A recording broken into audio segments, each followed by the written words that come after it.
there, Aaron here with Gateway Land Investments. Hey, so my notary that I use for all my land deals has a property in which her husband is on and she's not on. So he bought this property a while back, probably before they got married. But I looked at the deed and I just wanted to protect her and teach her something that most people don't really know when buying land.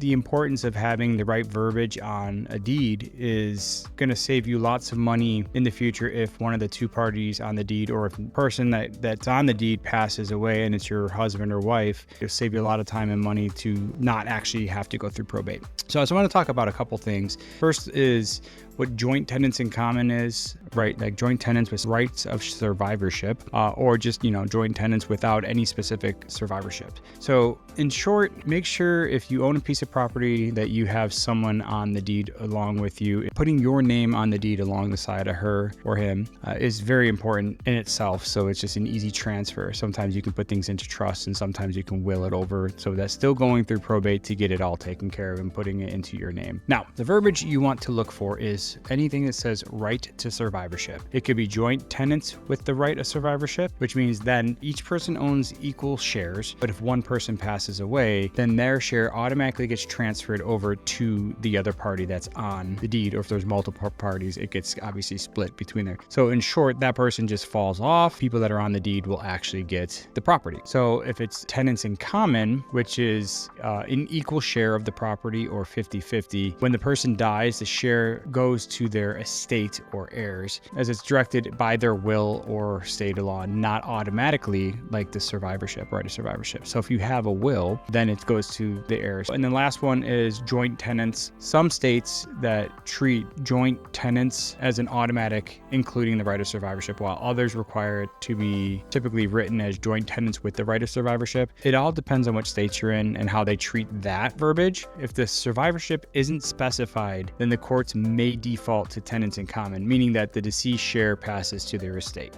Just a quick recap, joint tenants with survivorships, surviving owners automatically get their share of the property. Tenants in common, survivor owners keeps their part, the deceased part goes to their heirs. If I have children, it would go to my child or my brother or anyone that's an heir of my side of the family. Plain joint tenancy, it depends on the state and the law or the deed language. Could work like either of the joint tenants or the survivorship. In short, when you're buying a piece of property and they're deeding it over to you and you're going to put your significant other or family member or someone else on the property, just make sure we put right of survivorship, because then it doesn't have to go through probate necessarily. So you can just have the deed and everything transferred over. Like when you transfer out of their name into your name, it could be a quick claim deed, but it has to also follow some other county and state rules. But in short, just make sure we have right of survivorship on the deed when you're purchasing. Hey, I'm Aaron with Gateway Land Investments, and if you have any questions in regards to purchasing property or even what to look for in deeds, feel free to reach out to us at gatewaylandinvestments.com.